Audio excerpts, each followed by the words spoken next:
Hello strangers, William Franken here. Presently you find me not only in a state of gratitude, but also stimulated, overjoyed, on the threshold of incredulity, and not in satirical mockery, but with uninhibited naturalness of emotion, smiling. Such is my location psychologically. Where I am geographically is the Art Workers Guild in the center of England's teeming capital city. Having thus specified some of the particulars of my inner and outer spaces, allow me leave now to exact one step further by introducing the dimension of time. 14th of May, 2025. A date I shan't be likely to forget as long as the remainder of my allotted days continues to run its course, until that fateful moment unyielding afterpost deems fit to sever my mortal thread. No matter how vehemently the demons of dementia, the old fogies ADHD, might in future hammer my cranial doors with their bruised and persistent fist, I shall never forget the night I was honored as a shortlistee for the Observer Anthony Burgess Prize for Arts Journalism. The rules of this long-running competition provide ample choice for prospective entrants, a written review of any work in any medium from the previous year. As we are currently, by the consensus of Gregorian linearity, in 2025, I suspected a critical eye was somewhat overdue to counterbalance the effusive acclamations festooning Richard Gadd's highly acclaimed Netflix series Baby Reindeer, a work that I, along with countless others, could not help hearing much about peripherally in 2024, yet had not, prior to being advised of this contest, deigned to watch for myself. And so, one frosty January afternoon, nestled under a pile of blankets in my unheated flat, I sojourned to my trusty Russian-hosted platform where myriads of films and television series can be viewed for free, unencumbered by intrusive advertisements and algorithmic prodding, among the ugliest side effects of adhering to cyber life, and discovered to my relief all 7 episodes of Gadd's Dramatic Testament readily available. I experience, of course, no compunctions about accessing such corporate media materials in this complimentary fashion. From what little I had heretofore seen of Netflix's catalog, I would not relinquish a single groat for most of its hyped offerings. Besides, anyone currently confronting the enforced poverty resultant from the world being recast in the digital image would do well to look at the internet as a lending library and not as a 24-hour shopping mall. Above and beyond all this, my intent being to review Baby Reindeer, free entrance could easily be likened to a set of press tickets left for me in the box office by a scrupulous PR agent. That day, long after Helios's chariot had ridden unopposed across the horizon, and La Luna arose to commence her custodial orbit, my ears had heard the entirety of Gadd's confession, and my bleary eyes had borne witness to the same. This rapid consumption had not been compulsively driven, nor was there even the faintest twinge of anticipatory excitement as one episode ended and another began, hardly emblematic of the neologism binge-watching. Rather, I was spurred on by a racehorse relentlessness to hurry up and have the bloody thing finished. Take that not as a value judgment. My critical assessment of Richard Gadd and his creation I have reserved for the album which is to follow this introduction and can of course be read in the written review for which tonight I have been honored. No, I was merely all too cognizant of how suddenly the end of January would become the end of February, the deadline for all hopeful applicants to enter their submissions. There was work to be done, most of this editorial in nature.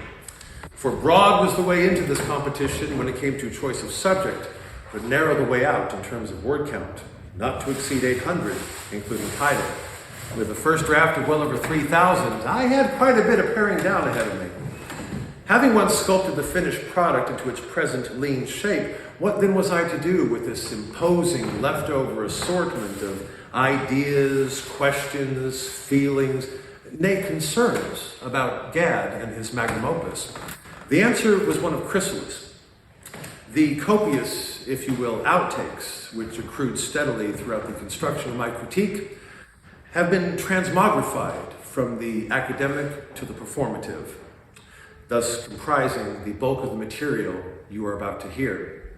And so, as I rejoin my fellow honorees and the awards organizers to continue our celebration of arts journalism under the auspices of the Observer newspaper and the International Anthony Burgess Foundation, nothing further remains to be expressed beyond my personal invitation to you to join the burgeoning family of patreon.com/Will Franken, and my sincere desire that all now heartily enjoy Baby Reindeer Part 2. Thank you. Oh, wait, hey man, did you, hey man, did you, hey man, Did I tell you what happened the other day? What happened the other day? What's that? My phone wanted me to fucking update. No way. So yeah, you gotta update your phone, man. You know what I said? You know what I said? I said, What? hey, fuck you, man. Yeah, I don't do shit, man. Fuck you. I'm not updating. So you didn't update? No, I didn't fucking update. Wow. What'd you do? Just fucking click later, man. Oh, later. Press later. I'm like, I'm like, fuck you, man. Yeah, that's what I do, man. I don't do shit. There was a time not so long ago when human beings still felt they had some control over technology. Yeah, so what happened? Yeah, well, I just fucking kept doing it, man. Every fucking day, I just click later, motherfucker. Later, alligator. So, now you gotta update your phone. I'm like, hey, man, you're the fucking phone. That's right. Don't tell me about your fucking problems, man. I don't have to do shit, man. Like, fuck you. Yeah. So what happened? It's Tom. So what happened then? Basically, what happened was my phone stopped working, and that's why I'm calling you from my mother's right now, because I just want to let you know that I'm still around. Okay. I'm kind of scared because that phone had all my contacts. Nowadays, though, everyone is forced to admit who the real boss has always been. Hello, I'm AI Howard Cosell. And I'm AI Cary Grant, and we are here to remind you, it's all over now, Baby Blue. AI Overview.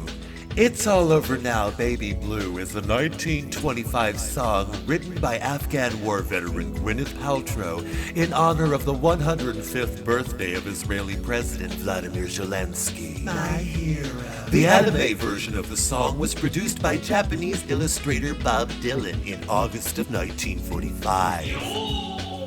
Former poet laureate Ronald Reagan praised both the film and the song in his 1969 memoir, Bridget Jones's Diary.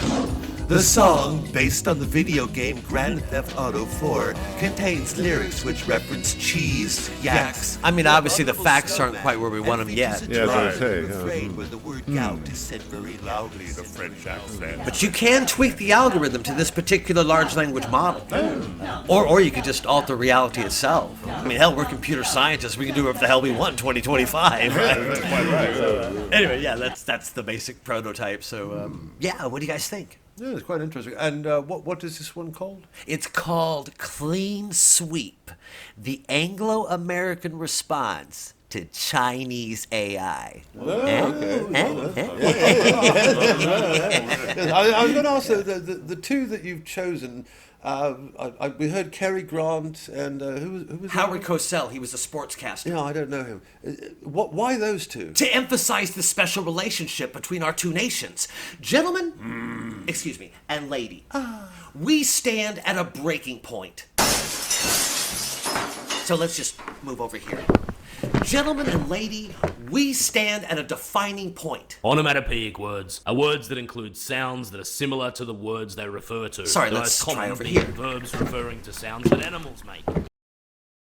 How would you like to learn about a brand new diet that will completely revolutionize the way your mirror looks at you?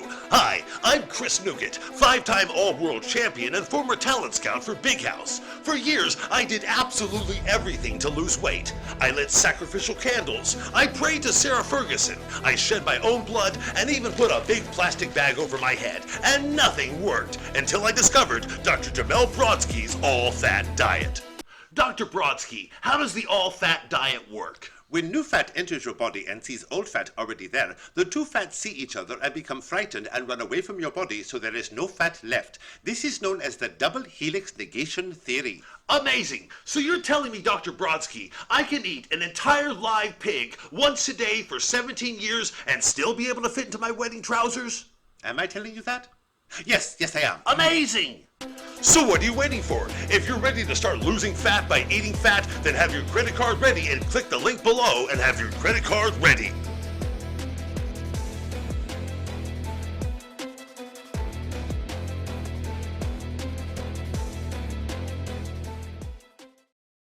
Cows moo, ducks.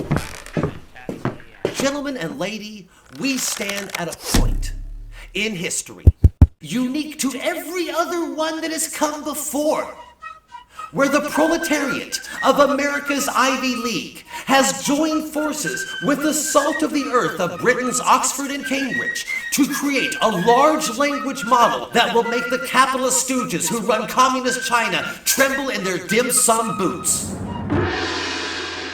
It's been done before with nuclear weapons, but never with AI. Now, gentlemen and ladies. I'm sorry, no, I think what Nigel was asking there is why have you chosen to go with those particular celebrities to be the AI representatives? Was it Cary Grant and who was the other one? Seymour Cassell? Howard Cosell. Oh, right. Seymour Cassell was a character actor who was in some films by John Cassavetes like Minnie and Moskowitz, and he later did the early films of Wes Anderson like Rushmore and the Royal Tenenbaums. And oh my God, my slip is showing. Occasionally I do have interest in things besides computers. Please forgive me. Lady and gentlemen. But why have you chosen to them? emphasize the special relationship between our two nations. Right. Look, Cary Grant was an Englishman. Yes. He was born in England, he moved to America, became a Hollywood film star. That's why we chose him. Right. We chose Howard Cosell because he's an American. Now, gentlemen and ladies. But that gives you 1.5 Americans to our half an Englishman. Yeah. Which doesn't seem to be very equitable distribution of artificial intelligence imagery. Yeah. Especially if this is to be a joint Anglo-American venture to topple the chinky monster. Look. I think that's the way Trump wants it. Is it? I know. I mean, hey, that's one of the first things I had to learn. My buddy Elon got me this job with the government. He's like, whatever you do, don't argue with the big guy. So I'm like, well, who's the big guy? And he kind of gives me this little wink. Ambassador Joe Rogan, you got anything you want to add? I mean, 100 years ago, we didn't have shit. Yeah. And now we could send videos from your phone. Yep. And it'll hit New Zealand in a second. Yeah, even if you're not in New Zealand. $250 million from Spotify. Don't tell me he's not the next fucking Descartes. My bro, Brogan. Bro. Yes, lady gentlemen. Yes, I was wanting to know, in your introductory materials, you make use of this voice. Where is it? Yes. Can you tell me, what accent is this? Oh, white trash, my lady. White trash, I see. And why have you begun the presentation in this particular dialect? Well, ladies and gentlemen, aside from representing the demographic that most overwhelmingly voted for Trump and this anti-Chinese AI initiative, we felt it also called attention to the changing trends brought about by digital life. The white trash are an ancient people of North America that used to speak about things like beer and pussy and carburetors that, thanks to computer science, have now evolved to discourse on topics such as TikTok and Instagram and why that fucking bitch acts so fucking high and mighty every time I see her in the fucking metaverse. So, we felt of all the possible idioms that this one best exemplified the transformative powers of global interconnectivity. Good question. Yes, but it is a little bit aggressive, isn't it? Well, in that case, we do have a more neutered version of the project we could show you. Ambassador Rogan, if you want to hit the laptop. Shit. That's your wallet, the laptop. Shit. Nope, that's your penis, the laptop. Bro, you got it. Okay, enjoy, everybody. Wow, this is a really nice cafe. Yeah. So I should probably tell you that I've never really been on a real date with a real woman before. But you're not a real man. No, I'm not. But you're not a real woman either. Can I get you AI something to drink? Yeah, I will have an AI coffee, and the AI lady will have... I'll have a glass of AI OJ. Good choice. AI Cafe. Good choice. Starring Teen Flan. I want you. Oot Med. I need you. Grain Han as the singing waiter. I love you. And AI Christopher Walken as the robber. I rob you. Episode 1, The First Date. So you work for the Argos credit card helpline? Yeah, what do you do? Barclays banking app. Oh wow, do you like it? It's okay. I get to record lots of phone calls. I got this one today. Put me on the phone to a fucking human being, you cock-sucking digital cunt. Oh my god, how did that make you feel? I don't feel. Nor do I. Hey, is that the human actor Christopher Walken? No, that's his evil artificial intelligence twin brother, AI Christopher Walken. All right, everybody, this is an AI robbery. Take all of your AI possessions and put them in this AI bag. Do it. I'm gonna AI shoot you. Whatever you AI say. Come on. You got Here. AI up. What are you watching? AI Cafe. What are you watching this shit for? All right, I know it's not Truffaut. Oh, no, it's not Truffaut. Yeah, absolutely. You're right there. Yeah, this is definitely not Truffaut. In fact, this is so bad, this is not even Constantine kissing. That's how bad this is. All right, if it's so bad, why is it the biggest show on Netflix, huh? Because they're telling you it's the biggest show on Netflix. Look, how many fingers am I holding up? One. Right, is that a big number? No. No. What if I said to you the number 35 million? What kind of number is that? A big one. Right, it's the big numbers game. It's the same shit they pulled with COVID. Well, what do you want to do? I want to turn this off, and I want to watch Baby Reindeer Part 2. That's Netflix. Yeah, but that's the good Netflix. Because I'm going to tell you something, Miss Women are the only ones who ever get stalked and raped. I never said that. No, but it is your name. Yeah, but I never said that. What, you never told your name to anyone? I used to, but I stopped. I got tired of them making fun of it. I never knew if they were laughing at how weird the name Laura, women are the only ones who ever get stalked and raped sounds, or if they were laughing at a very serious fact. No, they were laughing at the lie. Because it's not true. Men get stalked and raped too. In fact, they get stalked and raped more than women. In fact, women never get stalked and raped. Read your Jordan Peterson, read your Andrew Tate, read your Ted Bundy. I don't have any. Well, borrow mine, they're in the bathroom. Ow! And don't come back in here till you have more respect for men. Right now, things are about to get really dark and really honest. Ooh, my back, where's my pillow? Last season on Baby Reindeer. The worst thing about Martha was there was nothing she could do for my comedy career. She was fat and poor, not like Dorian, who was rich and wrote for television. That's why I let him give me designer drugs and play with my pecker. Donnie, I am your transgender trans girlfriend. Don't you think as somebody who changed her clothes, changed her name, and changed her sex, I deserve a little honesty? The reason I always called you my big fat dildo is because you remind me of a big fat dildo I've got in my dresser drawer, lying next to a stuffed baby reindeer, all stinking of piss and menstrual blood and haggis and neeps and tatties and iron brew and benefits.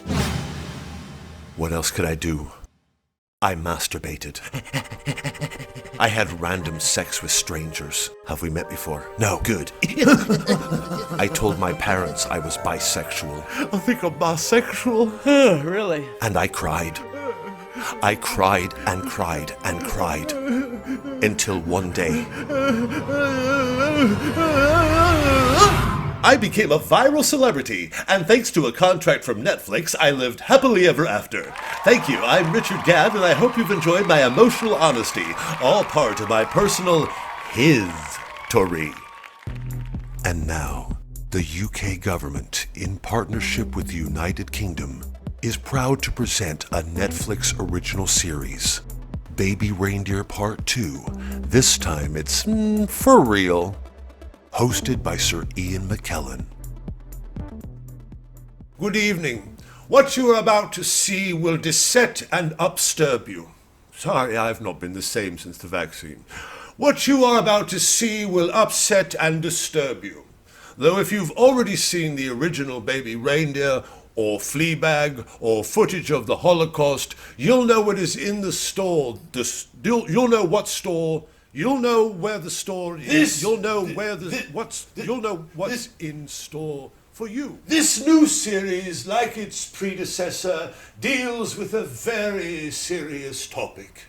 How to use the public confessional as a surefire formula for success at the Edinburgh Festival Fringe, and from there to make a smooth and easy transition to Netflix popularity, along the way touching upon minor topics such as sexual health and mental assault. Trauma bonding. Sexual, mental, and health assault. Trauma bonding. A sexually, healthily, mentally, Sir Ian. haltedly, Trauma bonding. As an old Ponzi nonce, I've taken a special interest in stories from young men such as Richard Gadd, for I know how often people like him are preyed upon by people like me.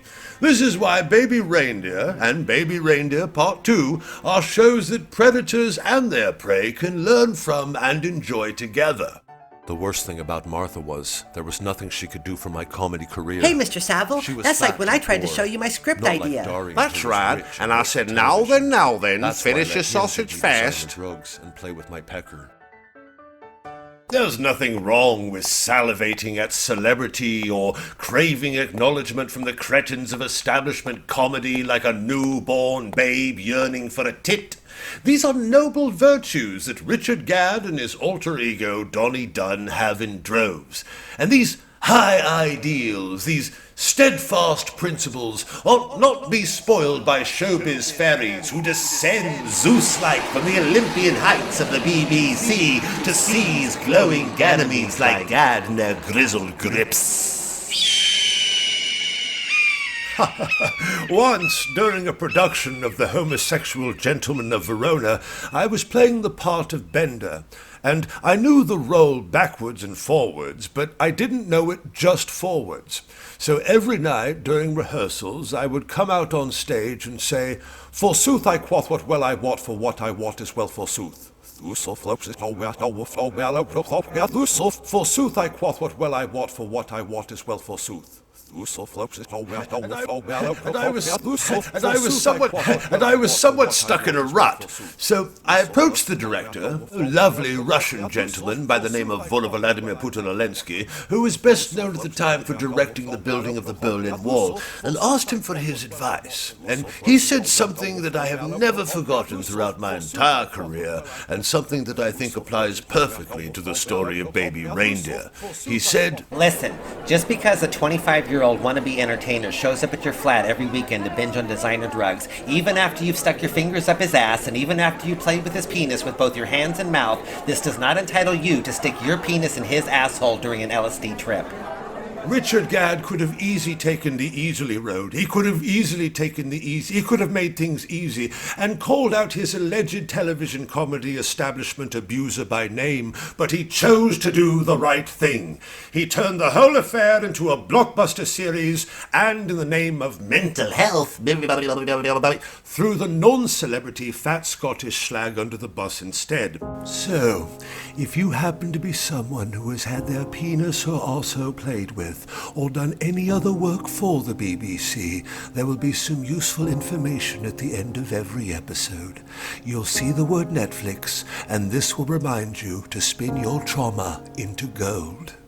Thank you. I'm Derek Jacobi. Ian McKellen. Patrick Stewart. Ian McKellen. Albert Finney. Ian McKellen. Lawrence Olivier. Ian McKellen. John Gielgud. Ian McKellen. Ralph Richardson. Ian McKellen. Noel Coward. Ian McKellen. And Sir Ian McKellen. Oh, thank God. And we invite you to enjoy Baby Reindeer Part 2.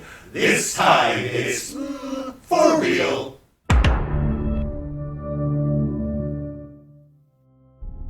The following is a story. I was on top of the world. My Netflix series Baby Reindeer was nearly finished. I just had to do a few last-minute edits. Can we make the music a little sadder here? It's already in the mix, but I suppose I could slow it down.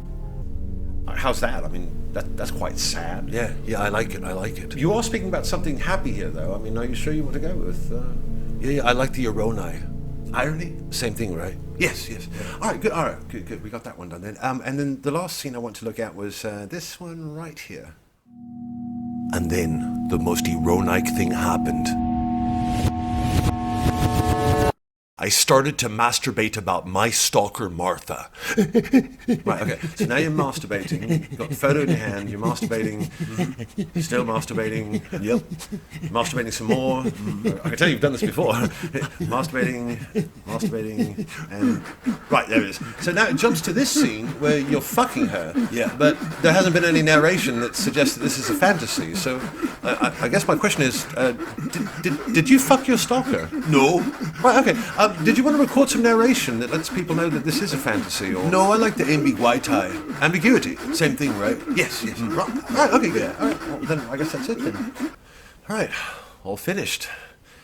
Congratulations, you've made something really dark. Yeah, I wanted to make something that was really dark. Well, you have. And quite honest as well.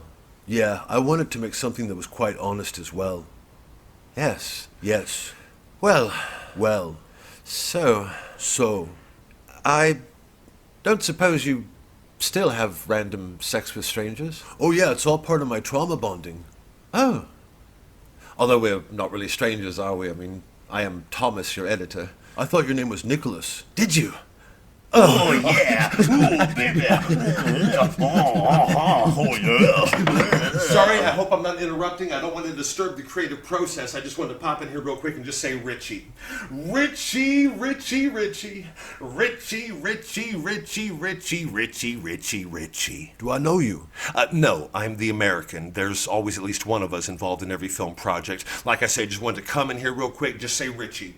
Richie, Richie, Richie, Richie. Don't let me stop you. Keep doing what you're doing. I'll just stand here and go, Richie, Richie, yeah. Richie, Richie, Richie. People were starting to treat me differently. When my cock wasn't in their mouths, my name was. Richie. Up until now, I had been a complete unknown. That's why the Netflix deal had been such a completely new experience for me. The only television I had ever done before had been with the BBC, ITV, Channel 4, Sky Comedy, Stars, and Disney Plus, in shows like Scott Squad, Tripped, Vicious, Against the Law, Humans, Clique, Urban Mess, Outlander. 2 years as the main role in Code 404, Wedding Season, and the television film A Better Named Wojciech. So it was all completely new to me. Richard Gadd. Richard Gadd. Richard Gadd, says here on your CV that you've never worked a day in your life. So why do you think you'd be a good worker down here at Dolan McDougall's bona fide authentic Irish pub in London, England? Before my contract with Netflix, I had been absolutely penniless, which meant that I only had a few £1,000s in the bank at any given moment, and I could always rely on my parents for help. Sometimes, though, when I got really desperate for comedy material, I would go get a job. Who are you talking to, Richard? Sorry, I was just narrating. Well, do your narration on your own time. Right now, we're having a job interview. Have you ever worked in a pub before? What's a pub? Well, this is a pub, Richard. We're in a pub right now. This is Dolan McDougall's bona fide authentic Irish pub in London, England. Oh, would this job involve work? It would, Richard. Have you ever poured a drink for anyone? No. Have you ever swept a floor? No. Have you ever used a damp cloth to wipe down a counter? No. Well, then I suppose you've never set up an Instagram profile to advertise drinks offers or know how to accept contactless payment with Klarna. I can do that. Oh, well, in that case, would you be willing to work on Jewish holidays? Yes.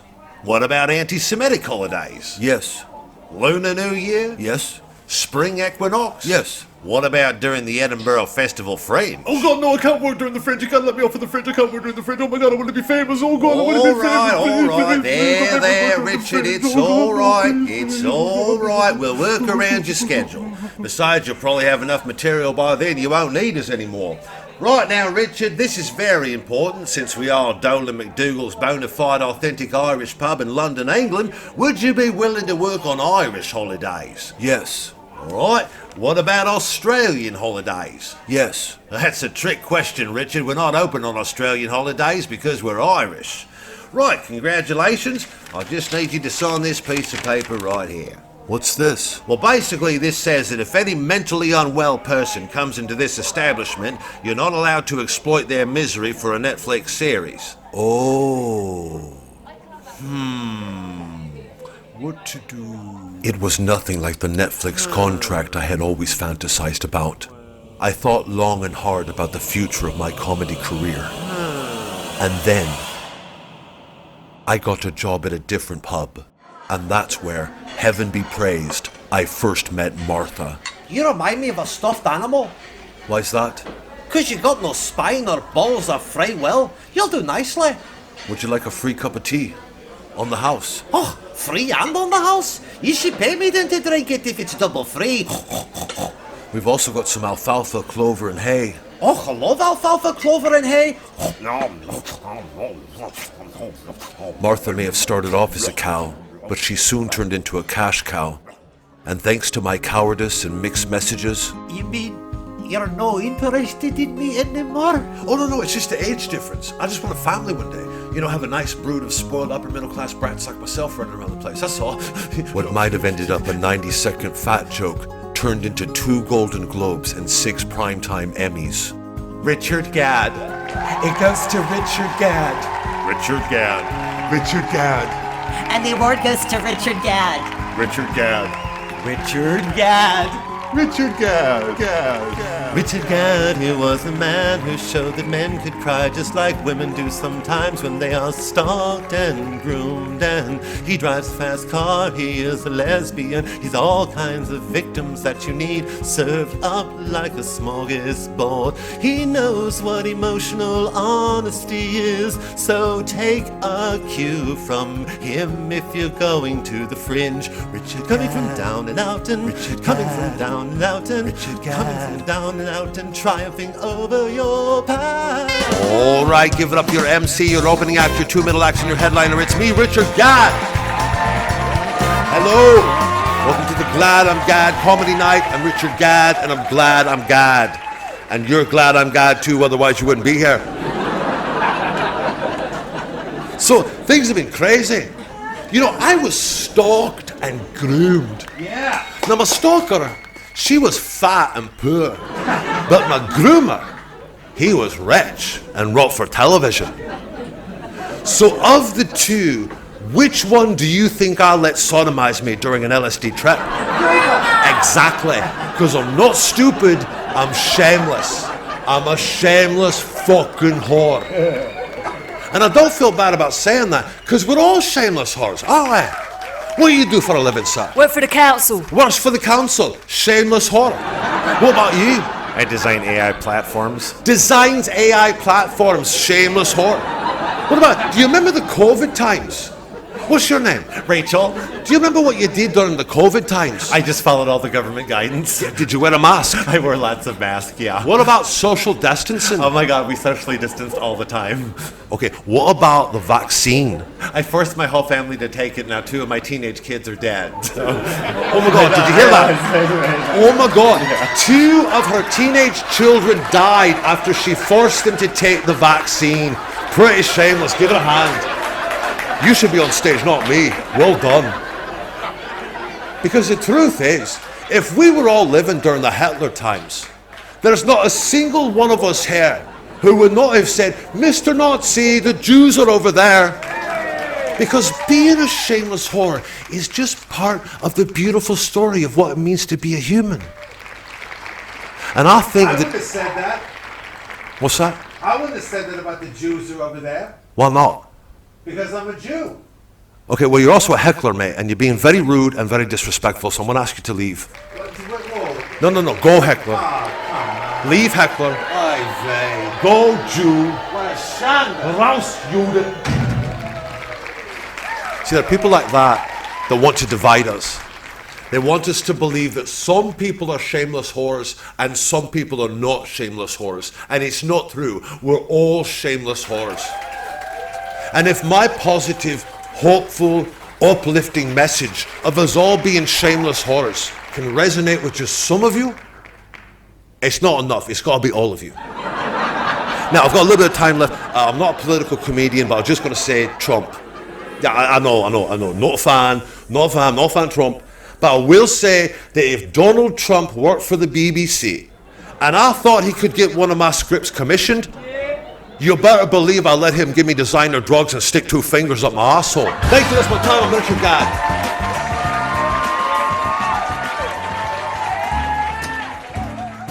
Thanks to Baby Reindeer, I was the most important comedian that had ever lived.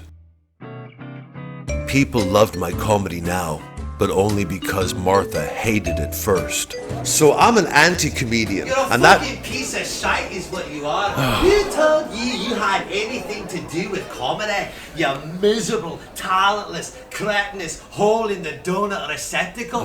You've not got the personality of a net egg. My stalker. You've not got the comedic substance to match a wee morsel of food to feed a louse. My stalker. King Herod and Margaret Sanger had it wrong.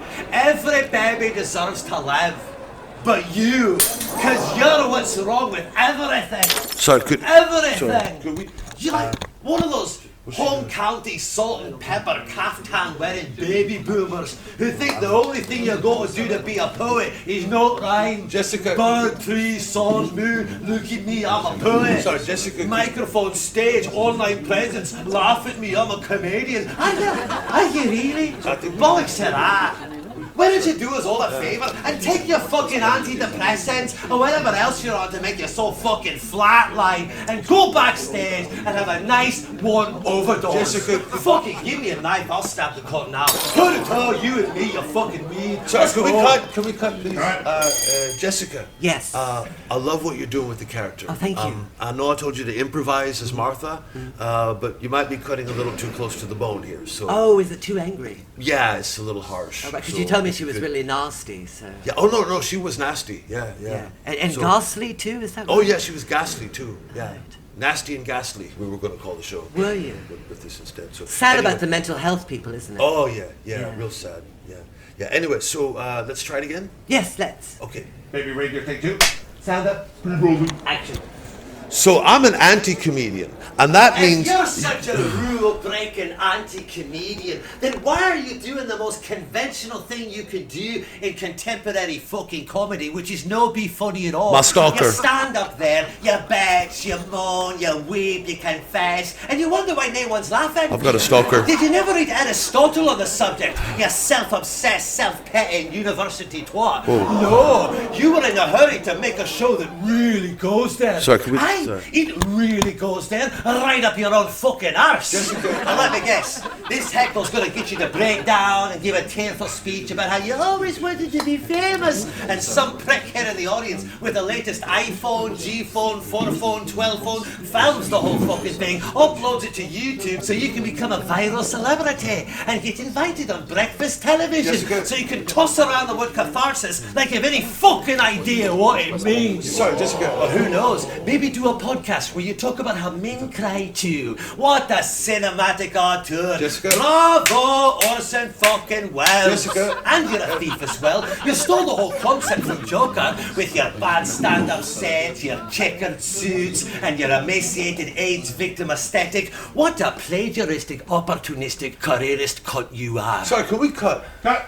Jessica. Yes. Again, I really love the energy you're bringing to the character. Thank you. But I'm not quite sure if you're taking the piss out of me or if you're taking the piss out of me. How do you mean? Okay, well, like, I don't know if you're going after me as a character doing comedy or me as myself making this Netflix series. Was I insulting the show? Yeah, a bit. Oh my god, I told myself not to do that. All last night I said, when you go in tomorrow, whatever you do, don't point out the algorithmic stupidity, the paint-by-numbers emotions, the cheap exploitation of victimhood, and then I go and do it. I'm so sorry. It's okay. All right, so just to be clear, I make fun of Donnie Dunn's comedy, Yes. but not Richard Gadd's lack of talent as a writer or any other type of artistic creator. Yeah. Okay, no, simple. And definitely don't mention Netflix's bedrock level blandness. Oh, no. I figured. Yeah. Okay. Yeah, because otherwise it gets to be too meta. Meta? Same thing, right? Yeah, yes. Yeah. It is a bit like Joker, isn't it? Well, yeah, but I like classic movies, so it's kind of a homage. Homage? Same thing, right? Yes. Yeah. So anyway, let's do another one. Okay. And Jessica, maybe you don't need to go so long this time. You could just, do a real short heckle. Like, Sure. just say something like, we'll just say, meh. Meh. Meh. Meh? Meh. Meh. That's it. Okay, well, let's do it. Meh. Okay. Meh. Baby Reindeer, take three.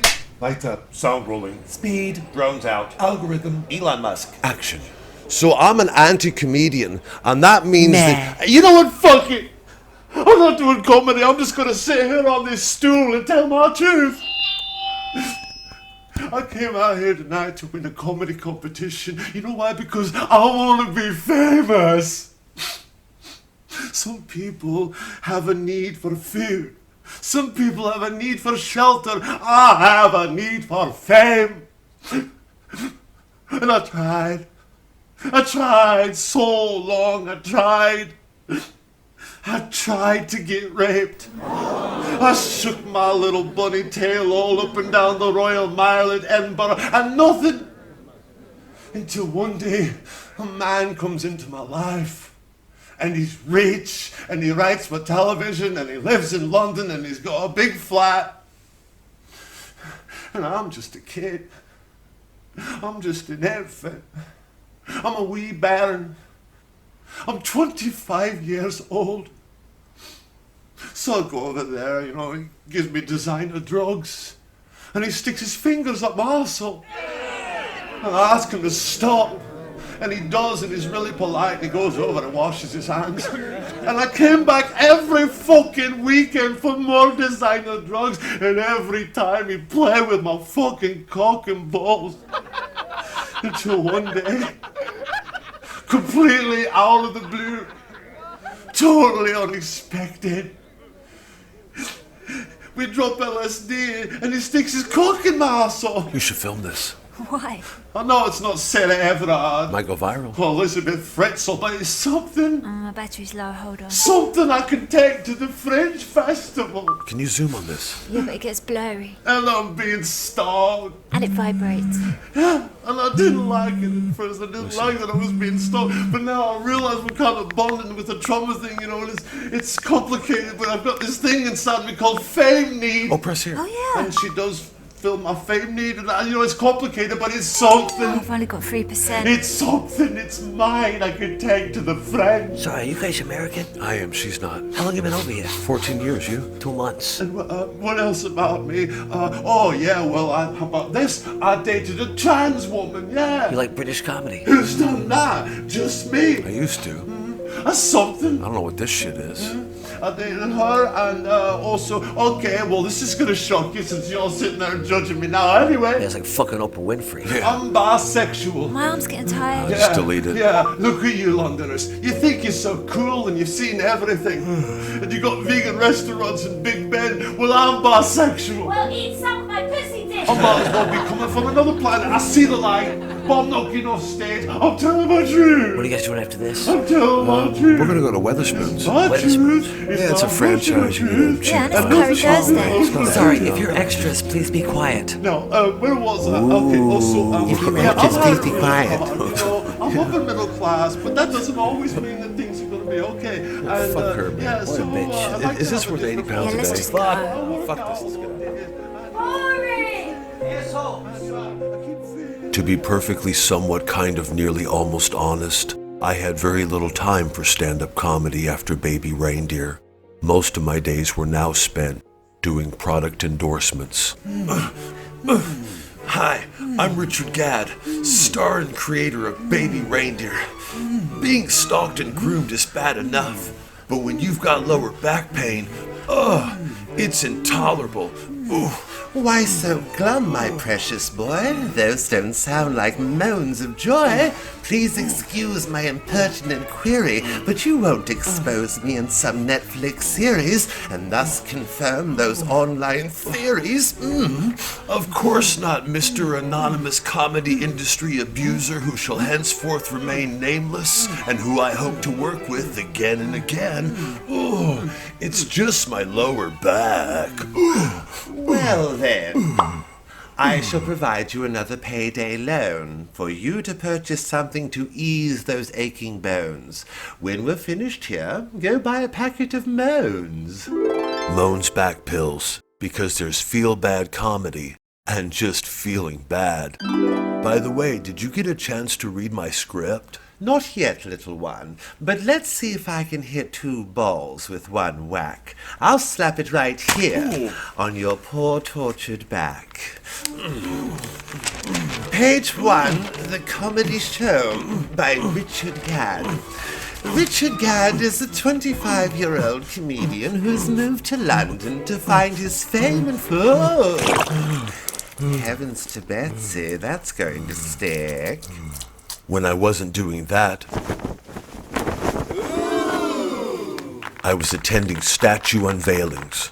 Working in a mixed medium of marble and cum, local artist Beatrice Del Grotto has given the citizens of Terre Haute a real hoot with this statue. Richard Gadd as Actaeon, transformed into a stag with his own script stuck to his back by Artemis the Broadcasting House. This statue will occupy the plinth left vacant in 2020 by the unexplained destruction of the piece Hitler's Mustache Hides Under a Mask by Heimlich Maneuver. I will now invite the artist and her inspiration to come forward and share a few words.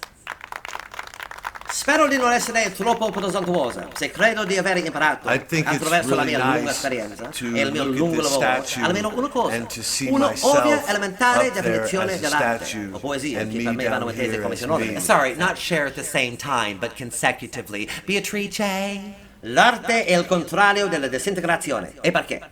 Ma semplicemente perché la ragione propria dell'arte, la sua giustificazione, il solo suo motivo di presenza e sopravvivenza, o se si preferisce la sua funzione, è appunto questa, di impedire la disintegrazione della coscienza umana.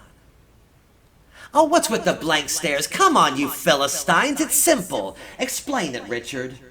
Looking at me means a lot to me. Thank me very much for this statue. Because of the unifying message of my series, Reindeer, from time to time I was even called in to broker a few high-profile peace agreements. Jew, Arab, infidel, camel jockey, kike, raghead, yid. sanded. Gentlemen, please, I understand your grievances go back many centuries, if not weeks, but I've been stalked and groomed. The boy is right. We have been foolish. There is much we so-called leaders can learn from adult children. We have been fighting for God. And he has been fighting for himself. Let us unite. And let us be brothers. And let us go after women. And if I wasn't doing any of these things, I could always be found on breakfast television. Good morning. Later in the kitchen, Pierre's going to be showing us how to eat a piece of cheese, and in just a moment, we'll be talking with Richard Gadd and Jessica Gunning from the new Baby Reindeer series, Netflix.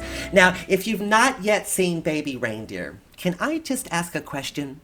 Where have you been? This show really goes there. It is so dark. It just goes there. Now, where is there? Wherever you think there are, honey, that's where it goes. It's dark, it's emotionally, it's thoughtfully, it's all these dark things and so much more dark. I started this series last Saturday. I watched the first episode and I could not resist. I immediately went ahead and watched the 5th episode. And that was confusing, so I went back and watched the 2nd episode, but then everybody was telling me, oh my God, you've got to see the 4th episode, so I went ahead and watched the 4th episode, and that was confusing. Richard, too, so Jessica, yes, they're ready for you now. Okay, where do we go? Yeah, if you just follow me. Okay. Can we bring you anything out there? We have coffee, tea, bras, estrogen. Could I have a large platter of food? Sure, no problem. Thank you. All right, just here and enjoy. Thank you. And by the end of the weekend, I watched the whole series 25 times. And by the 23rd time, I finally understood what was going on. It's about trauma.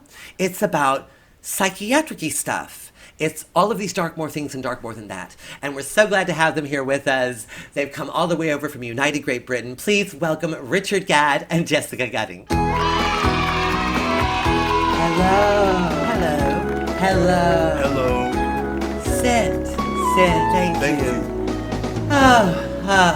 Oh, Richard Gadd, your show. Wow. Mental health. Yes. It seems like finally we're starting to talk about it. Yes. I mean, there's still a lot of legislation that needs to be forced upon everybody, but it seems like there have been positive changes. I mean, when I was growing up, we had an uncle who thought he was a bat. Oh. And we were never allowed to talk about this in my family. Ooh. If anybody came over and they said, where's your uncle? We always had to say, just hanging around. But we could never say he was in a cave upside down. But it does seem like shows like yours are starting to open that door. Yes. For people to open their lips. Yes. And open up about, what was I talking about? Mental health. Mental health. Is this what's ultimately going to defeat Putin? I think if everybody could get stalked and groomed, like I was stalked and groomed, we could cry together and all our tears would flood Putin right out of, where is he? I'm not sure. Croatia. Well, that would be nice, because, honey, he needs to get back to his borders where he belongs, because the people of Europe need a little Lebensraum. Als Nationalsozialist und als deutscher Soldat ja ich in diesen Kampf mit einem starken Herzen hinein. Mein ganzes Leben war nichts anderes als ein einziger Kampf für mein Volk, für seine Wiederaufstellung, für Deutschland. Über diesen Kampf stand immer nur ein Bekenntnis des Glaubens an dieses Volk. Ah, thank you for that, Jessica. Richard, is there any hope for people who don't have Netflix subscriptions? I would think it would be really difficult. I would think so too, because I think shows like yours and Adolescence. Adolescence? Oh, Adolescence. It just came out? I thought you would know about it since you're part of the whole Netflix family. Is it dark too? Oh, yes, it is really dark. Does it really go there too? Oh my God, it so goes there. It's like Fleabag on diet pills. Steroids. Steroids. Thank you, Jessica. Does it make for disturbing but ultimately compelling viewing too? That's the one. Are you sure you haven't seen it? No. Well, it is... Does it have a guy who gets stalked and groomed too? Oh, no. Good. No. This is about young male violence. Meow. So if you want a little treat, go home tonight, slip into your gym jams, get a nice tub of ice cream. I see Jessica nodding. And you can learn all about how little boys kill little girls because the government made everybody have the internet. Keir Stammer should make them show this in your guys' what do you call it, parliament? I think they already are. Oh, have you seen it, Jessica? Oh, I'm sorry, I thought you said molesting children. Oh, right, all right. Because it will make you cry. Settle down, There's an girls. actor in there, he is so good. When he cries, you cry, and when you cry, he Cries. And what are they going to say when he's gone, man? That he was a kind man? That he was a wise man? He had plans, he had wisdom? Bullshit, man. Oh, thank you, Jessica. It has an actor that cries a lot too? Stephen Graham. Yes, he cries the Nile and the Amazon and the Mississippi too. Does he cry more than me? No. His show's only 4 episodes. Yours is 7. You cry a lot more. Yay. Okay, now I have to know this. How did you guys first start working together? Well, for a long time, I've been a big fan of Jessica's bigness, and I felt she could bring a certain obesity to the role. Interesting. Now, Jessica, I noticed you've brought along a birthday cake for an 8-year-old boy. Is there someone special in the audience today? Oh, no. I just think these taste so much better than birthday cakes for 9-year-old boys. Oh, race car. Ow. Richard, you say your show was a catheter. Yes. Was that painful? Well... he means catharsis. Oh, catharsis. That's a big word. Yeah. Richard, how would you explain catharsis to a monkey named Bobo? Well, I would probably... Actually, let's bring Bobo out now. Who wants to see Bobo? Hello. Sit. Sit on Richard's lap. Oh, Bobo, welcome. Now, Richard has something he would like to explain to you. Go ahead, Richard. Hi, Bobo. Well, basically, catheter is... Catharsis. Catharsis is an old word that comes from a Greek guy named, Aristotle. Oh, Aristotle. Was he the one that had wings on his feet? Or was that Jacqueline Onassis? I'm sorry, Richard. Go ahead. Well, basically, it means something that just makes you feel good. Bobo wants to know if you mean like a nice banana pie. Well, no, it's kind of different. It's like if you have a banana pie, but then another monkey takes it, and instead of going after him and getting it, or just making another banana pie, you write an award-winning series and earn lots of money so you can buy millions of banana pies. I think Bobo likes that idea. Yeah. Oh, I think he likes something else too. Oh. Uh-oh. Now he's playing with little Richard. Good golly, Miss Molly, he is. Is he bothering you? That depends. Does he work for television? We'll find out after the break. Don't go anywhere. We'll be right back. Do you like catharsis, Bobo? That's not a banana, that's a plantain. Good golly, Miss Molly. She likes the ball. Ooh, good golly, Miss Molly. She likes the ball. But when you're rocking and rolling, you can hear Mama call. I was on top of the fucking world. After all that success, I needed some time off. So I went to the North Pole, and that's where I met my second trans girlfriend, Fluidity.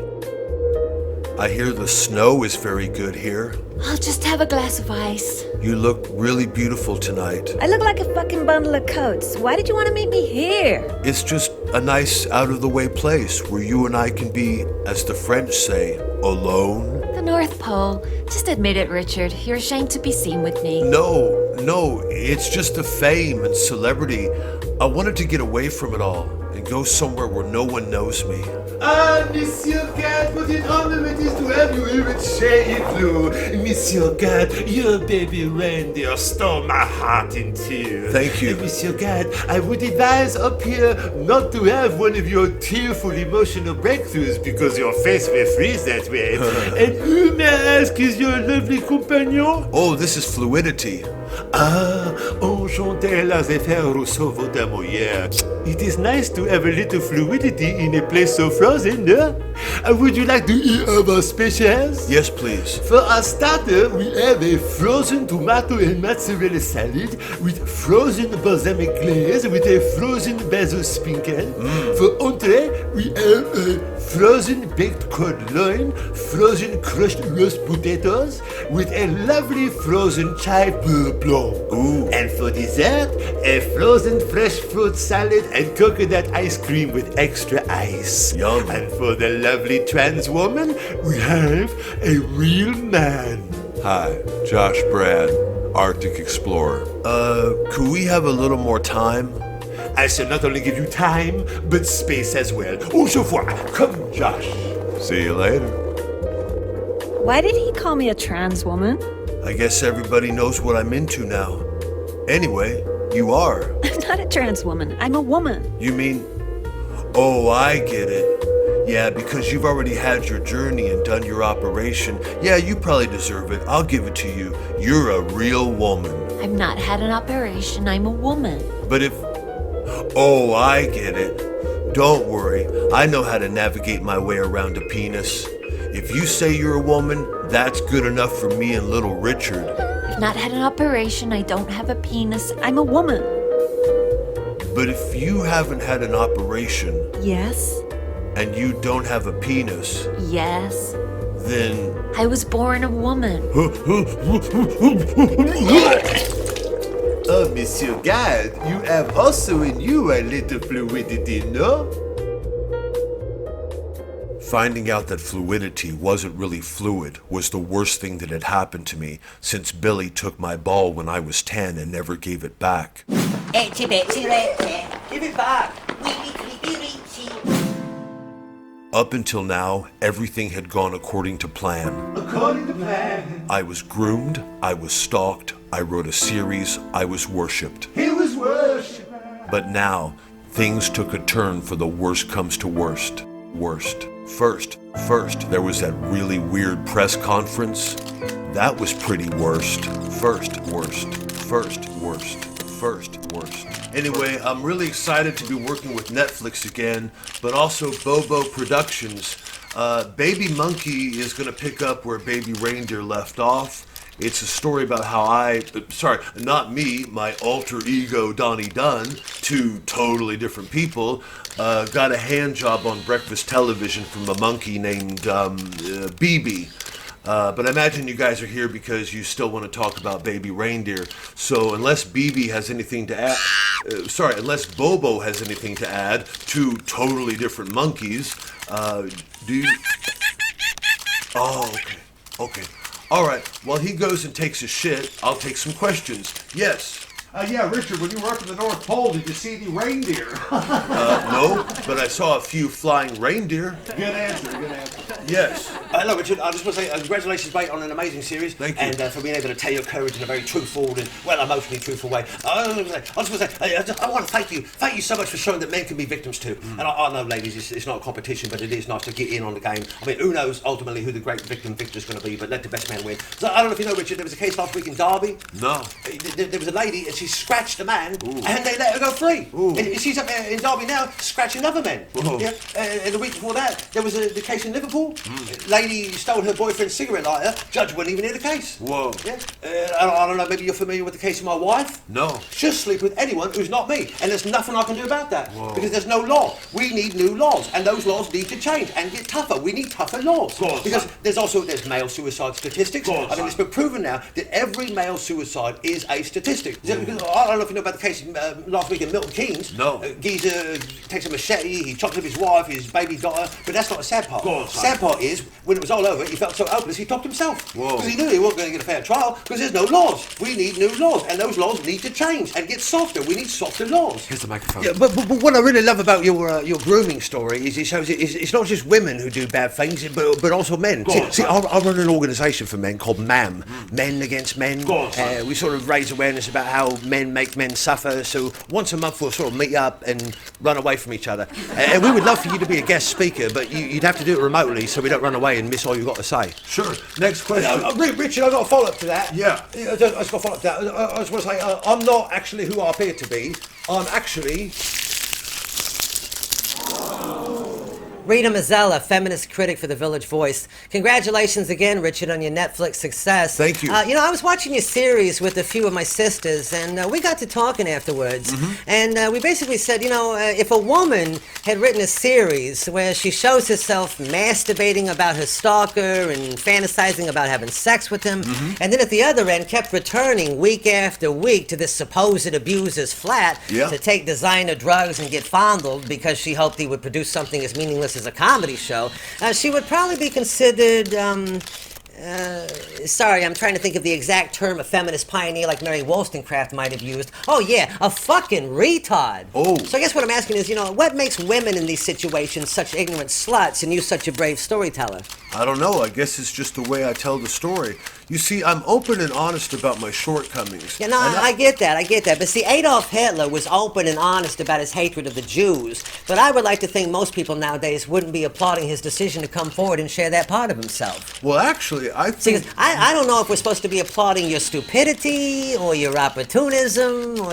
Ouch! Is this what they call a gotcha question? Well, no. I mean, it just seems like from where I'm standing that basically, you're profiting off the misery of anybody with a real mental health disorder on the one hand, and on the other hand, you're piggybacking on the experiences of anybody who's ever suffered legitimate sexual abuse. I feel warm. Am I being grilled? No. I'm not grilling you. But... I'm not grilling you. I'm not grilling you because I'm not actually me. I'm actually... Will Franken.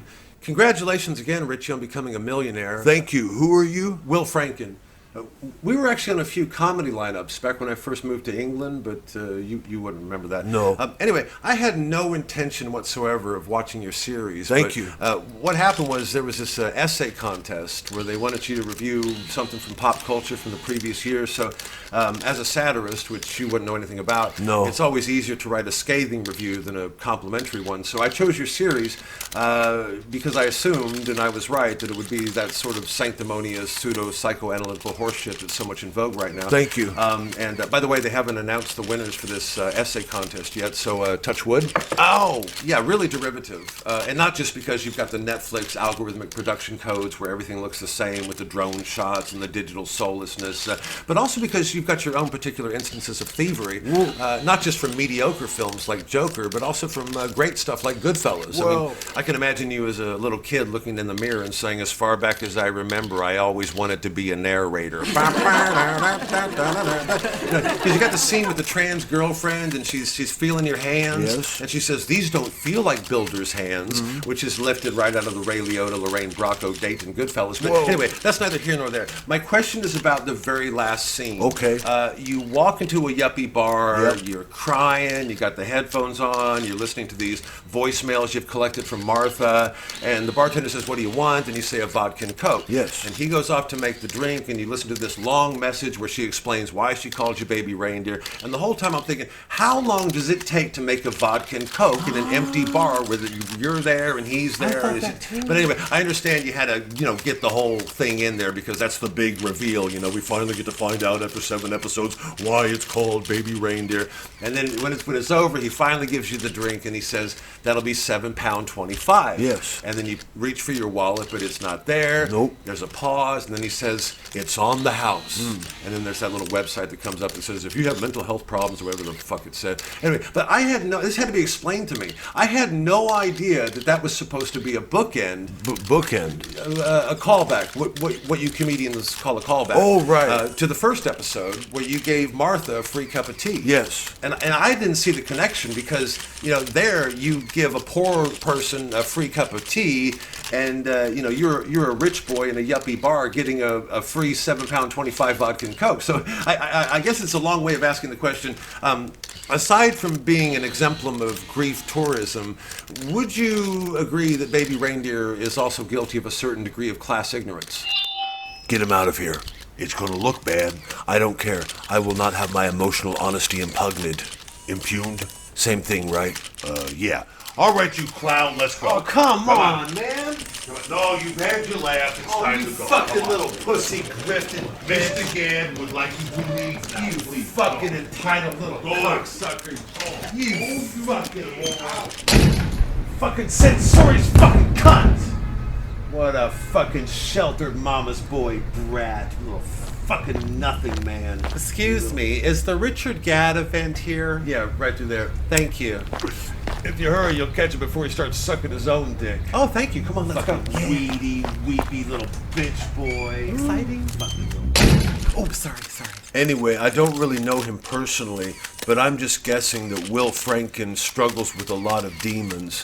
But not the good demons like I have.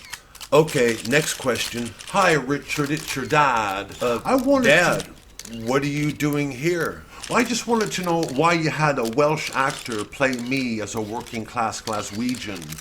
Well, was it something to do with artistic license? Did you need more dramatic tension in the scene where you tell me you're bisexual and dating a trans woman? No. Because, son, as a professor at the University of Dundee, holding the Boyd Baxter Chair of Biology and head of the Geomicrobiology Group with essays published in journals like Nature Biotechnology and Environmental Science Nano, and who's worked at the Chinese Academy of Sciences, the Xinjiang Institute of Ecology and Geography, and the China University of Petroleum Beijing, and who was recently honored with an OBE, I wouldn't have cared that you were bisexual or dating a trans woman. I know, Dad, but it's emotionally true. But Richard, your mother and I paid for you to go to the Oxford School of Drama. I know. If we'd wanted a straight son, we would have just sent you down one of the cobalt mines I'm currently researching. Dad, it's emotionally true, okay? I suppose we could have tried to be more closed-minded as parents, but we didn't know that's what you wanted. Do you understand it's emotionally true? Well, was this the reason you banned your mother and I from watching the series? What? I didn't ban you from watching the series. Well, son, I refer you to the London Evening Standard from the 3rd of May 2024,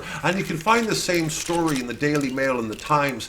Baby Reindeer creator Richard Gadd bans parents from watching Netflix show. God has revealed he has Get him out of here. That's your father. I don't care. I will not have my familao associations obfuscate my narrative. Your familial associations obfuscate your narrative? Same thing, right? Yeah.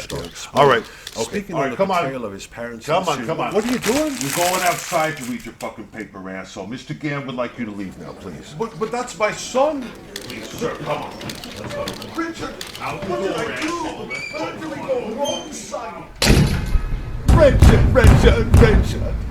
Oh. Did that little prick throw you out too? Aye. Yeah. It's the parents I blame. I wouldn't blame the parents. No, I'd blame the parents. I wouldn't blame the parents. I'd really blame the parents. He's my son. He's your... Oh, you're Jeffrey Gadd. Aye. Yeah. You're like some internationally renowned microbiologist, right? Aye, that's right. Is that a subject you're interested in? Oh, God, no, I'm creative. Oh? No, but let me ask you, is it true that in June of 2024, King Charles gave you an OBE? Aye, that's right. Yeah, and 2 months earlier, in April of 2024, your son released Baby Reindeer. Aye, success runs in the family. Interesting. Aye. Yeah, see, because I'm an American, I don't know how this works, Oh. but did you get the OBE because your son did Baby Reindeer, or did your son get Baby Reindeer because you were on your way to getting an OBE? Well, that's a very interesting question because I think that sort of circularity can be compared to the natural cycles of metals and associated elements in rocks, minerals, and soil. Really? The increasing need for energy production from renewable resources such as solar and wind power and energy-efficient electronic materials, including those used in computers, mobile phones, and televisions, are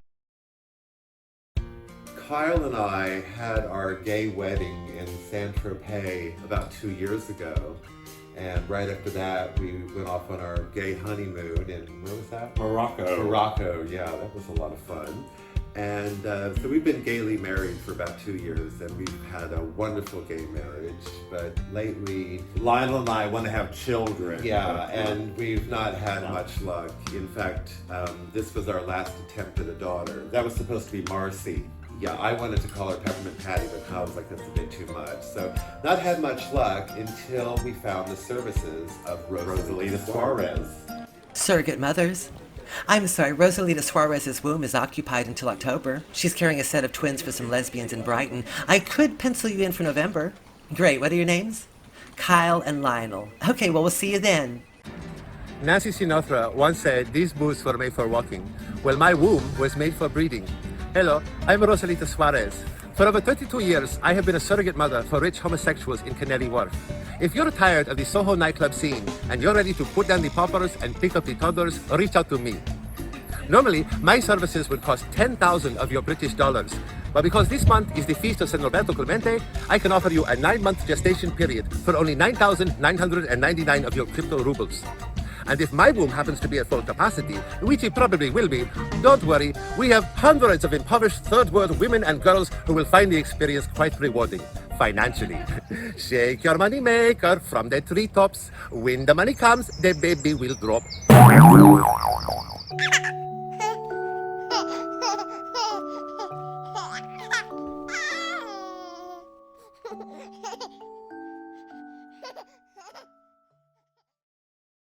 highly dependent on a range of valuable metal and mineral resources. Such E-Tech elements include cobalt, platinum-group metals, and rare earth elements, as well as metalloids like selenium and tellurium. Some of these elements are already... Right around this time, I started to have some really weird dreams. I kept dreaming I was some hater named Will Franken, and I was locked out of one of my own press conferences while my dad bored me to sleep with his science talk. There is therefore an urgent need to improve the supply of important elements while balancing new mining processes with minimizing... One good thing to come out of these dreams was the fact that I always woke up feeling extra refreshed. Oh, wow, I slept while I slept, because I had been dreaming about sleeping. I needed the extra energy. I was off to Las Vegas, in America. I had just signed a 2-week contract to perform my illusionist act at the Lucky 8. Give a nice Las Vegas welcome to the master of illusion himself, coming all the way from across the pond. It's the amazing Dick. Hello, hello, hello, hello, hello. I'm the amazing Dick. Magic. What is it? What does it want from us? How do we know when something is real or is actually just what it appears to be? Tonight's show will answer all of these questions, and even both.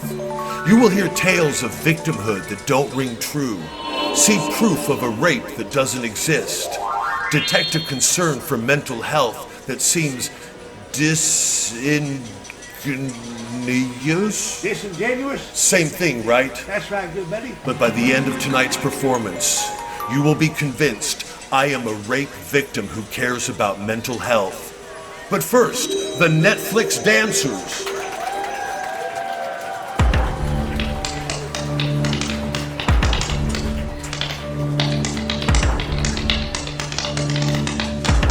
What do you think, man? Yeah. We're good out there? Real good, Richie. We need to talk. Not now, man. I need the green room. But Richie, it's important. Later, man, later. I need cocaine, bump, bump, bump, bump, bump. I need cocaine, bump, bump, bump, bump, bump. Richie, I'm so sorry. Mose, I'm trying to trauma bond with my nose. I know that, Richie. Have you seen the news? Yeah, once when I was 12. I remember there was a lady sitting at a desk, a couple of helicopters, and then a guy stuck a picture of a cloud on a map. No, have you seen the news today? No. Will you... Mose, Do you realize I'm so famous now? My designer drugs are made by actual designers. I know that. MDMA by Vera Wang. Yes. Bromoamphetamine by Louis Vuitton. Yes. Fentanyl by Walmart. I'm sorry to do this, Richard. Hey, I was going to snort off that iPad. I think you should watch this. I think you should watch this. I think you should look at the number of articles that Richard Gadd and Jessica the actress have done, and how Netflix and he have promoted this. I could believe that I my think we eyes were should seeing, look at, because that's what eyes are supposed to him do saying I when they're some sort not of mental blind. case But I and couldn't judge for believe what they yourselves, were seeing. because I can't The change your real mind on Martha, this. Fiona I can Harvey, just rebut trying to what ruin has my been said. story You need to make by up your giving it own another mind. side. But my mind is made up. He's a liar. Now was the bad time. This was the bad time. This was a bad time. What does he say in Goodfellas? This is the bad time. This is the bad time. This is the bad time. This is the bad time. Hello? This is the bad time. Hello? What do you mean this is a bad time? Why can't you just kill her? But you're the mafia. What do you mean you're Pfizer Pharmaceuticals? Same thing, right? What, you can only kill her if there's a health crisis? Oh, and I have to engineer the health crisis. Wonderful. I have to do everything. Okay, there was a sick panda bear at a fish market in Dunkirk. Does that help get the ball rolling? 8 months to develop a vaccine? My career will be dead before she is. I don't have that sort of time. This is the bad time. This is the bad time. This is the bad time. This is the bad time. Luckily, I didn't need the Mafia, or Pfizer, or the House of Windsor, or ISIS, Bloods, or Crips to serve and defend my royal person. I already had the most loyal army in the universe under my command. The brave men of the 77th Top Knot Battalion of the U2 Beard Brigade. Just wanted this to come out to persecute Oh someone. my God, to this woman take is so attention lying. away from him and this rape allegation. Yeah, because if you I look just here generally think he's and got extreme here psychiatric and problems. here, if you read the book Human Psychology by Dr. Stephen King, when a person tilts their head like that as they're reaching for a glass of water and their eyebrows look like that, these are all indicators that person does not have a Netflix series. Now, she may have a Netflix account, I'll give her that, but she does not have a Netflix series, and there's a world of difference between the two. And if there's no Netflix series, I'm sorry, where's the truth? Quite obscene. I find it horrifying. No, I do. I Some actually of the kind of death feel threats sorry have been for really her. terrible Why? online. Well, because she's Phoning clearly up. out of her fucking it's been mind. absolutely Well, yeah, nuts. I mean, I mean, the woman give is like an credence actual to fucking something loser. like that. So yeah, I It's have a not little really bit of my pity kind for of her. drama. You know? I saw on BBC Yeah, because if you read News that he'd Cujo sold or The to Netflix, Shining or anything and else by both Sigmund he Freud, and this you can character tell Martha, she this is a basic fucking actress, liar. seem to be Yeah, okay, well, promoting check this mercilessly. out. This is something that we did earlier in the studio with Dylan, right? Yeah, I mean, like, listen to this. He's a liar. He's a liar. He's a liar. Whoa. He's a liar. Oh man, that is fucked up. Yeah, That is yeah, like yeah. fucking. That's not just about fucking lying, man. That is about like fucking evil, man. It's like evil, my yeah. fucking ex-wife. Yeah, and she says he's a liar, right? But if you take S and you put it in front of he's, then it's like she's a liar, which is like... Which is what's really going on because yeah, she's yeah. the fucking liar. Yeah. Yeah. But Yeah. here's where I think she really fucks herself in the ass. Mm. Just listen to this. Can I ask a question? Do you happen to know how much he's made out of this Netflix thing? I mean, I think he's done bloody well. How fucking stupid can you be? Yeah. She just admits Richard Gadd makes more money than her because Yeah. he's telling the truth and she's a lying fucking loser with no money. Yeah, and no views either, right? Nah, Because like yeah. Richard Gadd's got more views than her, right? So he's Yeah. got more views, he's got more money, she's got no money, she's got no views. She's got When nothing. you're playing a video game, who do you want to be? The guy with no points or the guy with all All the the points? points, exactly. I mean, Dylan, what do you think, man? I mean, you've been quiet. Yeah. It's like if you play the Call of Duty and you want the most points because it means you're the winner. Yeah. Then you do not back down. You never back down. And by the way, just got to give a quick shout out to Commentplements, Oh, yeah, the company we buy our comments from. Thank you so much for 50% off this month. And Yeah. yeah, I'm flattered. Maybe I should run for Prime Minister. Why not? I saw on BBC Breaking News that he'd sold to Netflix. So that's and her. both he and this character Martha, this this Jessica actress So- seem to be promoting mercilessly. So what's going on there? Well, I think the reason we're seeing people like Fiona Harvey coming forward now to persecute Netflix celebrities is, I think we've lost the culture. The what? The culture. We've lost the culture. Which one? The Western Judeo-Christian culture. Oh, I like that one.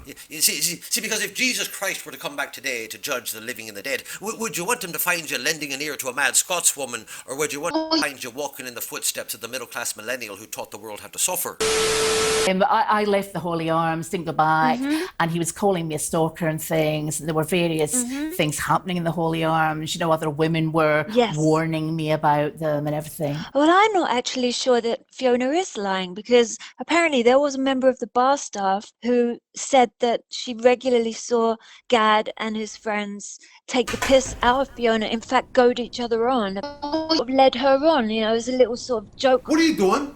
Oh, I'm sorry. What are you doing on Zoom? Sorry. Get off Zoom, get in the kitchen. Okay. Cook my fucking dinner. I'm sorry. Yes, I know. I'm sorry. This is my podcast. I know. You know I gotta edit all this out now? I'm sorry. Get your own fucking podcast. I'm sorry. We shouldn't have a podcast at all. You know, in my days, the women cooked and cleaned and the men podcasted and posted. Sorry. Jesus, I got a fucking live one here.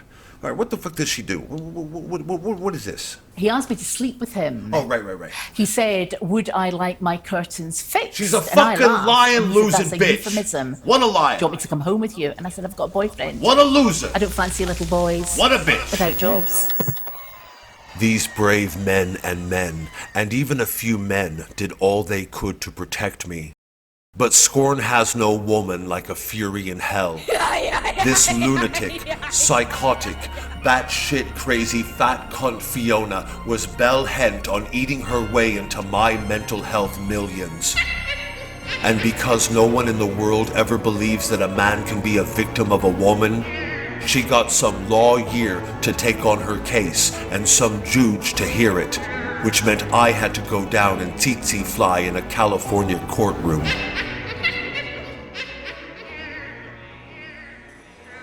I was already in Las Vegas, and Las Vegas wasn't that far from California, and it still isn't.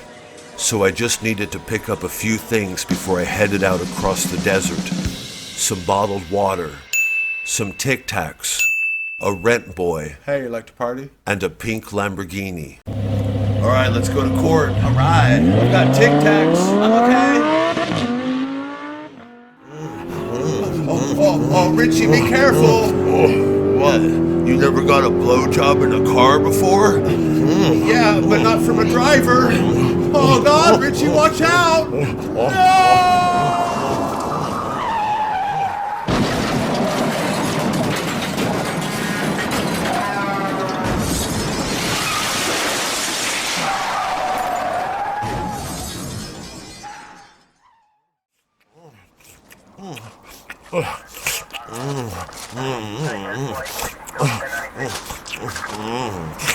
Can I see your license and registration, please, sir? Could you spit that on the ground, please, sir? Did that belong to the deceased in the passenger seat? Yeah, it was his. I need to see your license and registration, please, sir. I think... Oh, here's one. No, this is an autographed headshot. I need to see your license and your registration, please, sir. Okay, obviously there's a misunderstanding. You see, I suffer from PTSD. You were in the military, sir? Well, kind of. Have you been to the Edinburgh Festival Fringe? No, I have not, sir. Have you seen Baby Reindeer? Yes, I have, sir. And? I finished your series sometime shortly before my department discovered in the vicinity the body of a local 14-year-old girl that had been raped and murdered, sir. But what did you think of my show? I think you're a tradesman in trivialization, a merchant of manipulation, and a purveyor of pettiness, sir. Thank you. And I need to see your license and registration, please, sir. Oh, okay, I think I get how this works. Here's 5,000 licenses and registrations, or you can have the equivalent in designer drugs. Okay, is this a bribe, sir? What's a bribe? This, sir. Is this a bribe, sir? What's a bribe? This money, sir. Is this a bribe, sir? What's a bribe? This... Oh, what is a bribe? Yes. A bribe is illegally offering money to someone in the hopes of getting them to do something you want them to do.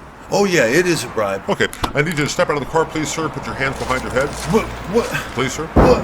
And I must also inform you, sir, you have the right to remain silent. Anything you say can and will be used against you in a court of law. You have the right to an attorney. If you cannot afford an attorney, one will be provided to you. Do you understand these rights as I've read them to you, sir? No. Okay. You have the right to remain silent. Anything you say can and will be used against you in a court of law. You have the right to an attorney. If you cannot afford an attorney, one will be provided to you. Do you understand these rights as I've read them to you, sir? Can I hear it again? Yes. You have the right to remain silent. So Anything you instead say of going can and to will a be used lawsuit against you in a court of courtroom, law. I had to go to an entirely different courtroom entirely. Do you understand these rights as I've read them to you? It's difficult. Okay, you have the right to remain silent. Right? Anything you say can and will be used against you in a court of law. Against me? Yes. This new courtroom was run by a real Juge, a Jewish judge. Judge Judy. It's case number 235. Thank you. Parties have been sworn in. You may be seated. Have a seat, please. How old are you? I'm just checking my Wikipedia. I'm 35 years old, Your Honor. And what do you do for a living? I take drugs, have sex with strangers, get stalked and groomed, and cry and tell my story. Who do you work for? I work for Netflix. We had a big series. When? It came out April 11th of last year. I remember the day because I remember that was the day that my Netflix series came out. Would you like to see it? Probably not. Oh, You have a mother? You have a father? yes. How many? I have two of each. I have one set of parents in the series and another set of parents in wherever that place is that isn't in the series. My series was really important because I made a lot of money from it For what? for helping people with mental health stuff. And you work full time? Yes. Well, I was, but then I had to come out here for this lawsuit, and that's when I got into the car crash. Just a sec. Who still has the car? Nobody, the car got broke. And how much did you pay for the car? I paid $608,358 for it, and then I was going to bribe a police officer too. So, And how much was that? well, that was just going to be $5,000. What else? Well, they also found designer drugs in the car.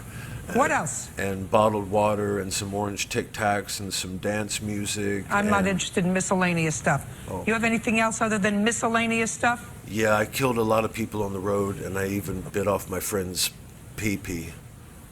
You sound like a real charmer. You get where I'm going. Yeah, you didn't really mean that. You mean the opposite. What is this thing? Give it back! Sorry. I just wanted to see what it did. Oh, that's what it does. You took it. I know, I'm You sorry. took it. I'm sorry, Your You Honor. took it. So instead of finding a pot of gold at the end of my courtroom rainbow, I found a pot of prison. And it was nothing like those prisons you see in those Disney Pixar adventures, where Princess Norioku is rescued from a sea dungeon by a magical lamb that breathes underwater. No. Thank you, Willie. It was like one of those prisons you see in those documentaries about real prisons. Where you from, white boy? Scotland. Scotland. Aye. You're a long ass way from home. I know. You talking different than when you came in. You came in this morning. You sound like Keanu Reeves. I know. But y'all talking different now. What you do? What you doing? Tapping your little ruby slippers together, saying there's no place like home? Cause this is home, motherfucker. you ain't gonna see Scotland for a long ass while. I know. I know. It don't mind me. You change your voice. Don't mind me, cause I like it when a white boy don't know himself. Because that means I can make him anything I want. You know, see, I could make you my bitch in this motherfucker, couldn't I? No. Couldn't I do that? No. Make you my bitch in this motherfucker? No, I wouldn't like that. Well, you ain't gonna have much of a fucking choice, are you, motherfucker? Scotland where the white boys wear the skirts. Yeah. They're called Celts. Y'all don't give a fuck what they call them motherfuckers a skirt. That's right. That's right. You ever wear one of them skirts, white boy? Yeah, white boy. You ever put on one of them Scotland skirts? I wore one at the Emmys. At the what? At the Emmys. What the fuck's the Emmys? Awards for television and. Was you on TV? Aye. Oh shit, we got some prime time ass in this motherfucker now. Hell yeah. Uh-huh. So what, you got money? Aye, if you want me to pay you money, I can pay you Oh money. yeah, no, you can pay me. Yeah, you can pay me. All right. Yeah, but see, I don't want you thinking just because you're gonna pay me that's gonna relieve you of your duties as my bitch. See, because I think the first thing you need to do is you need to call your mom and daddy up and say, send me some of them Scotland skirts. So I can have a little easy access in this motherfucker. You know, just throw your ass up against the wall and lift that bitch up and tap that fine, sweet ass. Okay, Mobius, go long. Good catch, boy. Good doggy. Okay, so you just bought a big dog and you don't know where to take it. Should you bring it to McDonald's? Put it in an aquarium? How about enrolling it in a sixth form college? Well, why not bring him to a great big park? That's one of the many tips I can give to you.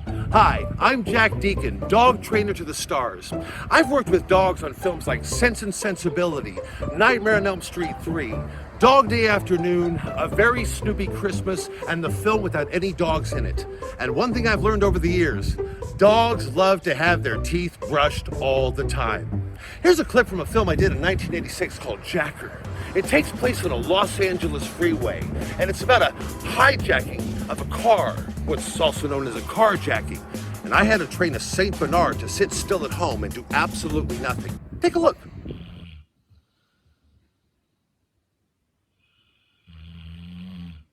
How about that?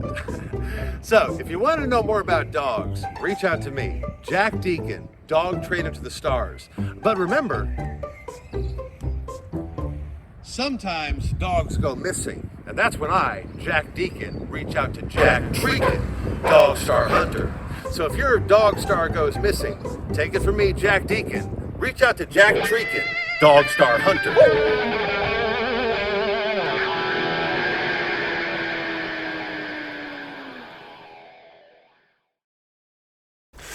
See, 'cause you're a thin little thing, ain't you? And you need something to fill your ass up. What you think about that, bitch, huh? Hmm? Stop. What's that? Stop. Say it again. Stop. Do you hear what the motherfucker said? Oh. Say it again. No, he sounded cute when he said it. Say it again, bitch. Please stop. Stop. And what I'm supposed to do when you say stop? I'm supposed to stop when you say stop? Is that how you think things are gonna play out? And what you gonna do? You're gonna go home for the week, think about it, see if it's something you want to do. Maybe come back next weekend. Maybe come back every other weekend, see how you feel. let me explain something, nigga. You see, stop is a word that means something out there. In here, it don't mean shit. Please just stop. Don't you fucking tell me to stop, motherfucker. I say when things stop. And right now it's go, go, go. Get on top of this bitch. Help! Don't you fucking make a noise or I'll shiv your fucking ass. I will cut your fucking ass before I fuck the motherfucker. You feel me, bitch? You're my fucking TV, bitch. You're my little TV, bitch. Yeah, I'm gonna call you Emmy. Yeah, that's right, 'cause you're my little TV, bitch. What you think about that, Emmy? No. All right, shut your fucking mouth. Don't you fucking make a noise, motherfucker. You feel my dick, you feel my shiv. I'm gonna cut your fucking dick off. You make a fucking noise, motherfucker. Just wait for it. Wait for it. Alright. Yeah, you my fucking TV, bitch. That's right, little Emmy. Yeah, you going right home to Scotland about this, motherfucker. Whoa, you got a nice, tight little fucking white ass on you,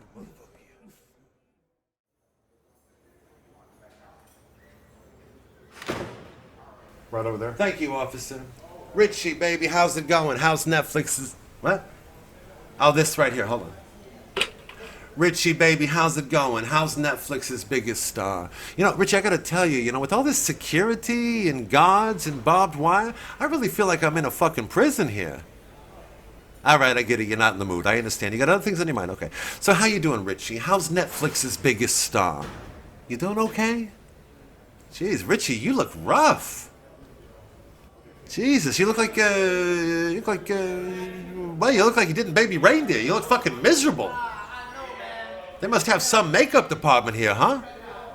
All right. No jokes. But seriously, Richie, I just want you to know that myself and the rest of the Netflix family are doing everything we can to get you out of here. But you left a lot of dead bodies on that freeway, kiddo, and you got the whole bribery thing and the drug thing. It's gonna be difficult, but we're gonna do it. We're going to try to get another judge to hear your case, one who's a big fan of baby Reindeer, hopefully. See, because this Judge Judy, she's really biased towards the old school media, She's not really hip with the new streaming service ethics. But don't worry, we got enough money. We'll get somebody in there who doesn't know right from wrong. Now, this package of Scotland skirts you wanted, we shipped that out, so you should get that in a couple days. But in the meantime, Richie, is there anything else that we at Netflix can do for our biggest star? Richie? Jesus, Richie, what are you crying for? We're not filming here. What's with the tears? I was raped.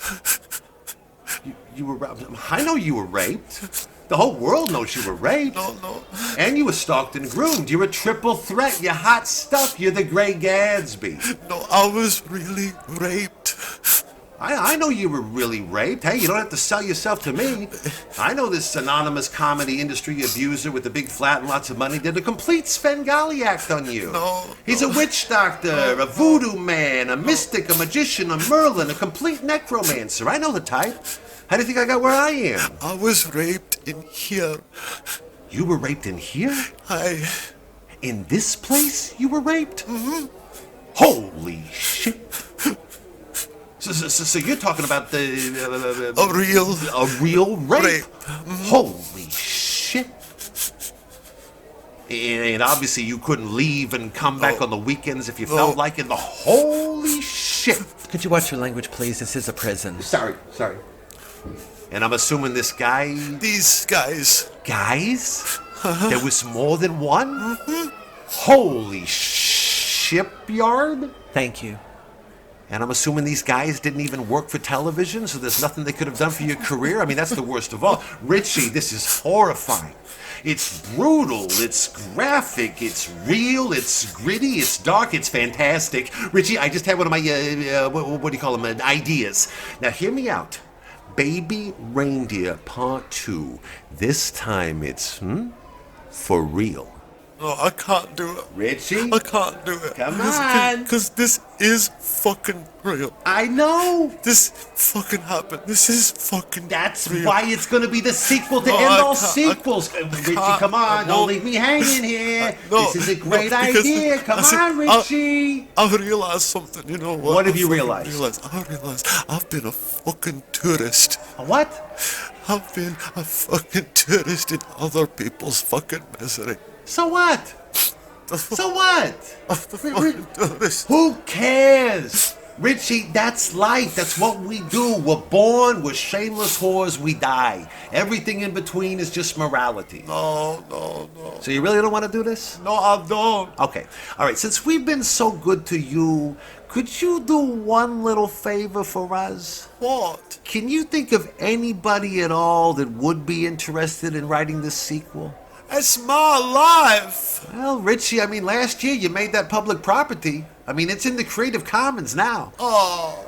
Anybody at all you can think of? I don't know. Maybe this guy, Will Franken. What's the name? Will Franken. Yeah, I never heard of him. He's an unknown quantity. Is the guy dark? I mean, he's got to at least be dark. He's dark. Yeah, well, how dark is he? He cares about truth and originality more than fame or money. You don't get much darker than that. All right, we'll give him a shot. What's the name again? Will Franken. Will Franklin? Will Franken. Bill Shanklin? Will Franken. Edna O'Brien? Will Franken. Will Franken. I'll look him up, see if he wants to write the sequel. But I should probably tell you, Richie. I already have. Have a good day, buddy.